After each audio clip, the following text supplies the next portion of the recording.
Hello beautiful people, welcome back to my channel Sudarshana Reddy. నేను అర్చన. అందరూ ఎట్లరు మంచిగా, మేము కూడా మంచిగా ఉన్నాం. మరొక ఇంట్రెస్టింగ్ లాగుతో నేనైతే మళ్ళీ ముందుకు వచ్చేసిన. మీరు అనుకున్న ఛానల్ చూడడం ఇదే ఫస్ట్ టైం అయితే ప్లీజ్ లైక్ చేయండి, షేర్ చేయండి, సబ్స్క్రైబ్ చేయడం మాత్రం అస్సలు మర్చిపోకుండా. నన్ను ఇన్స్టాగ్రామ్లో కూడా ఫాలో అవ్వండి. మీ సలహాలు సూచనలు ఉంటే కామెంట్ సెక్షన్లో తప్పకుండా కామెంట్ చేయరు. ఈ వ్లాగ్ దేని గురించి అంటే, సో నేను రీసెంట్గా మేము ఎల్లమ్మ పండుగ చేసుకున్నామని చెప్పిన కదా, సో దానికి సంబంధించిన అనమాట ఇది పార్ట్ 3. సో ఆ రోజు ఏడికి పోయినాం, ఏం చేసినాం, ఏంటిది, ఎల్లమ్మ పండుగకు బిఫోర్ చేసేటి అన్ని కార్యక్రమాలు నేను స్టెప్ బై స్టెప్ అన్నీ పోస్ట్ చేస్తూనే ఉన్నా. సో ఇది కూడా అందులో పాటు. మేము ఎక్కడికి వెళ్తున్నామంటే లంద కాడికి పోతున్నాం. సో లంద అంటే ఏంటిది, అసలు ఆడికి ఎందుకు పోతాం, ఇదంతా నేను ఈ వీడియోలో ఎక్స్ప్లెయిన్ చేసిన.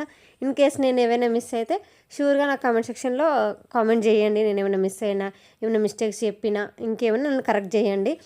నేను తెలుసుకుంది, నాకు తెలిసింది అదంతా నేను షేర్ చేసిన ఈ వీడియోలో. మేమైతే ఘటంకుండ తెచ్చి ఇంట్లో పెట్టినాక ఇంకా లందకాడికి బయలుదేరిపోయినాము. ఇంకా ఒకటి తీసుకొచ్చి ఇంట్లో పెట్టి ఇంకో దగ్గరికి ఓడే ఇదే పని. ఆ రోజు అంతా తిరుగుతూనే ఉన్నాం మేము. సో లందకాడికి స్టార్ట్ అయిపోయినాము. సో ఈడ కనిపిస్తుంది కదా, ఈ వాటర్ తోటి నింపి ఉన్నది, దీన్ని లంద అంటారనమాట.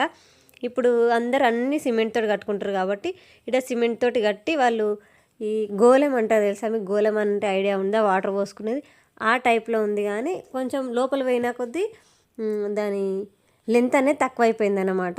అంటే కొచ్చగా ఉంది లోపలికి, బయట సైడ్ చూడడానికి వెడల్పుగా ఉంది. అంటే దాని లోతు తెలియకుండా ఉందన్నట్టు. పోయేసరికి అది ఎట్లా ఉంది ఏంటి తెలియకుండా వాటర్తో నింపేసేసారు. ఇంతకుముందు అయితే మట్టితోటి ఉంటుండేనంట.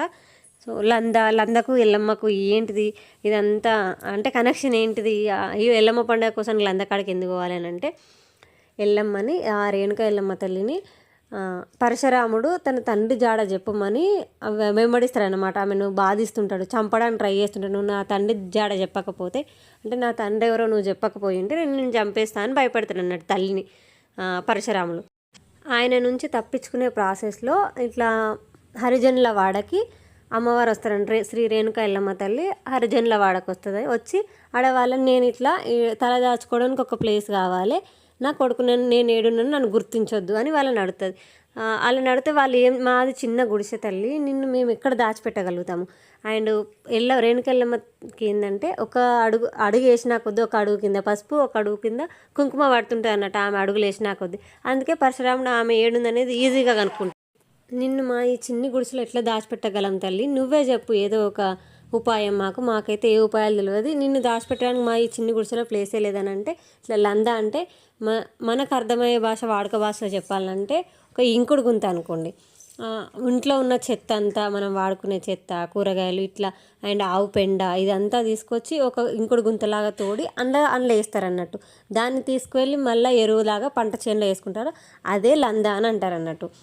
అందులో నేను దాచుకుంటా, నా మీద అన్నీ వేసేయండి, మీ ఇంట్లో ఉన్న చెత్త అదంతా వేసేస్తే నా కొడుకు నేను ఈడ లేను, ఈ మురికివాడలో ఈ కంపులో మా అమ్మ ఉండదు, ఉన్నా కూడా నా కొడుకు నన్ను గుర్తించలేడు అనేసి నన్ను ఇంట్లో దాచిపెట్టురని వాళ్ళకి ఐడియా ఇస్తుంది ఆ తల్లి చెప్పినట్టుగానే అందులో దాచిపెడతారు వాళ్ళు. ఆ వ్యవధి గడిచేంత వరకు అందులో అమ్మవారు ఉండి తర్వాత బయటకు వచ్చి నన్ను మీరు వీళ్ళందరిలో దాచిపెట్టారు కదా, మీకు అందరికీ భోగభాగ్యాలు ఉంటాయి, ఐశ్వర్యాలు కలుగుతాయి, నన్ను వీళ్ళందరిలో నుంచి తీసి నన్ను నా కొడుకు నుంచి రక్షించరు కదా, నేను కూడా మీకు అండగా నిలుస్తాను, ఆ తల్లి వరం ఇస్తుందంట.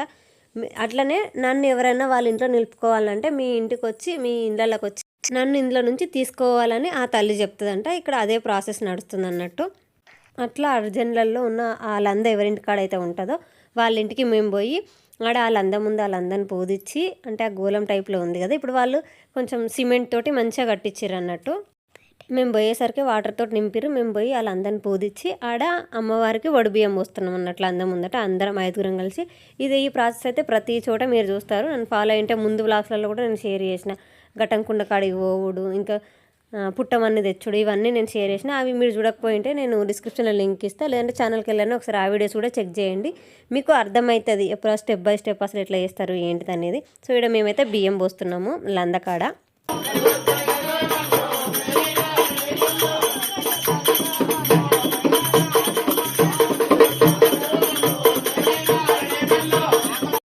వాళ్ళందకాడ మనము పండుగ చేసేటోళ్ళం 5గురం వడి బియ్యం పోస్తాం.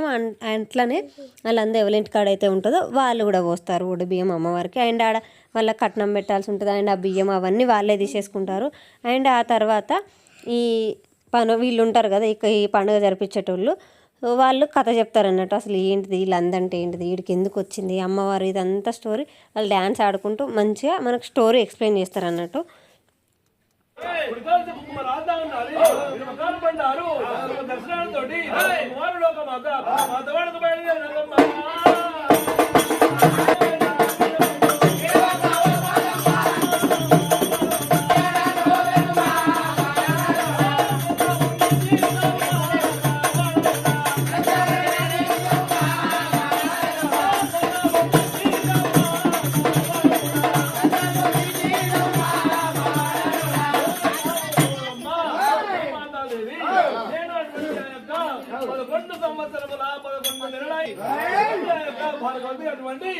మునీశ్వరుడు తపస్సుగా ఉన్నాడు. నాయక పార్వతి పరశురాముడైనా పెడతా ఉన్నాడు. ఎక్కడ పోవాలని తెలియక ఎక్కడ పోయినా నాకు భూమండలం లోపల స్థలము లేదమ్మా, ఇటువంటి మాట వాడుతున్నాడు, కొంచెం స్థలమేమని చెప్పి అటువంటి ఒక మాతాజైనా అటువంటి వెనుక మరి పెట్టుకుంటా ఉన్నది.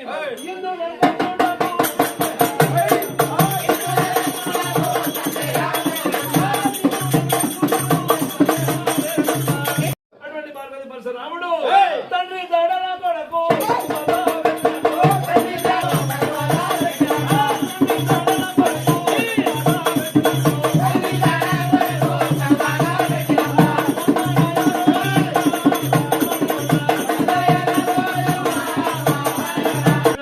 అటువంటి తండ్రి దడలు చెప్పమని చెప్పి బాధ పెడతా ఉన్నాడు. అటువంటి 11 సంవత్సరాల 11 నెలల 25 రోజులు తపస్సులో ఉన్నటువంటి ఆ మారుతి పరశురాముడు అటువంటి తపస్సులు రావడానికి ఇంకా 3 గంటల సమయం ఉన్నదమ్మా. ఆ 3 గంటల సమయం లోపలనైనా లేనటువంటి ఆ యొక్క నగ్గమైన నాగ వెళ్ళి వేసుకొని అటువంటి తండ్రి చాలా చెప్తామని చెప్పేసరికల్లా అటువంటి ఆ పార్వతి పరశురాముడు నా మాట వింటలేడు, తన బాధ పెడతా ఉన్నాడు. ఎవరో మంది మాటలు పట్టుకొని ప్రతివారంతోటి అటువంటి బొంగురాడంగా అటువంటి ఆ బొంగురమ్మ పాలన కలిగి తండ్రి శోకాలతోటి సాపిడలు పెడతా ఉన్నది. సాపిడలు ఏంటటువంటి ఆ యొక్క వాళ్ళు నేను ముందు చెప్పింది వాళ్ళు పాట రూపంలో చెప్పారు అన్నట్టు స్టోరీ. అండ్ దేవుడు వచ్చిన వాళ్ళు ఎవరైనా ఉంటే ఇప్పుడు ఆ వాటర్ ఓషన్ని అది కనిపిస్తుంది కదా గోళంలాగా చిన్నగా మనకి, అందులో మునుగుతారు అన్నట్టు. అట్లా చేస్తే మస్తు పుణ్యం వస్తుందంట. అంటే ఆడ చెప్తురు వాళ్ళ కథలో ఎవరైనా దేవుడు వచ్చిన వాళ్ళు ఉంటే అందులో మునుగుతారు అనేసి. సో ఎవరు లేరు, ఎవరు మునగలేదు మాకైతే. అండ్ అది వాళ్ళ కథ అంతా అయిపోయిన తర్వాత ఇట్లా అమ్మవారు అందులోకి లేచి వస్తుంది. మునిరాజు పెట్టిన గడువు అయిపోయేంత వరకు అందులో ఉండి అమ్మవారు ఆ తర్వాత అందులో నుంచి లేచి వచ్చి పరశురామునికి తన తండ్రి జాడ చెప్తుంది అన్నట్టు. అట్లా వచ్చినట్టుగా మనం అందరం భావించి అక్షంతలు వేసి వాళ్ళు ఆ కథ అయితే కంప్లీట్ చేసేస్తారు. తర్వాత దిష్టి తీయడము, ఈ గుమ్మడికాయ కొట్టడం అయితే ప్రతి చోట ఇది కామన్గా వచ్చేదన్నమాట ఈ ప్రాసెస్.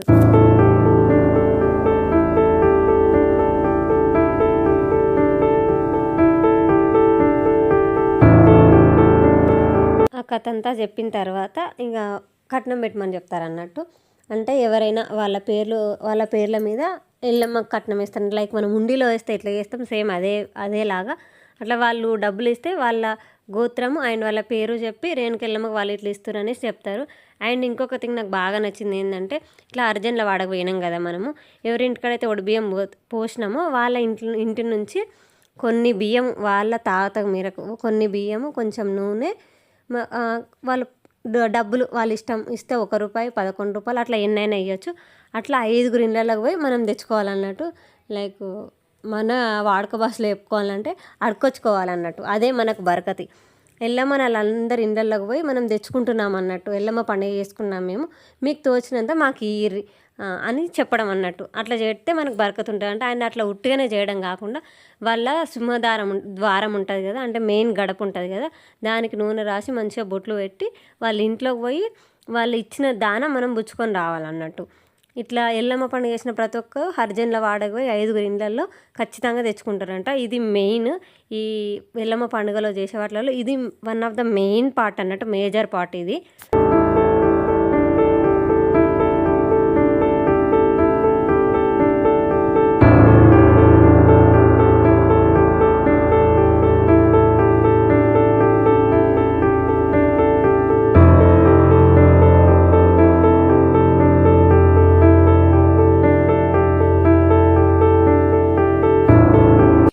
అట్లా లందకాడికి పోయి ఎల్లమ్మని పూజించి వాళ్ళందరూ పెట్టిన ఆ భిక్ష ఏదైతే ఉంటుందో అది తీసుకొని ఇంటికి వచ్చేసినాం అన్నట్టు. ఇంటికి వచ్చేసిన తర్వాత ఊరంతా తిరిగి వచ్చినాం కాబట్టి కాళ్ళు కడుక్కోవడానికి వీలు కాదు కాబట్టి మన చేతులలో బరువు ఉంది కాబట్టి ఎవరో ఒకరు కాళ్ళ మీద నీళ్ళు పోస్తారన్నట్టు. కాళ్ళ మీద నీళ్ళు పోసి అట్లనే నిమ్మకాయ మీద కొబ్బరికాయ కొట్టి దిష్టి తీసేస్తారన్నట్టు. ఎందుకంటే ఊరంతా తిరుక్కుంటూ వచ్చినాం కదా, ఏమైనా చెడు దృష్టి మన మీద పడితే అది ఇంట్లోకి రాకుండా బయటనే దిష్టి తీసేస్తారన్నట్టు. సో ఇంకా ఎల్లమ్మ ఇవి బియ్యంతో ఏం చేస్తారు ఇదంతా నేను నెక్స్ట్ వచ్చే వ్లాగ్లలో షేర్ చేస్తాను. So that's it for the video. వీడియోలో మళ్ళీ కలుసుకుందాం. అప్పటిదాకా చూస్తూనే ఉండరు. సుదర్శన రెడ్డి, నేను Archana. Thank you for watching this video till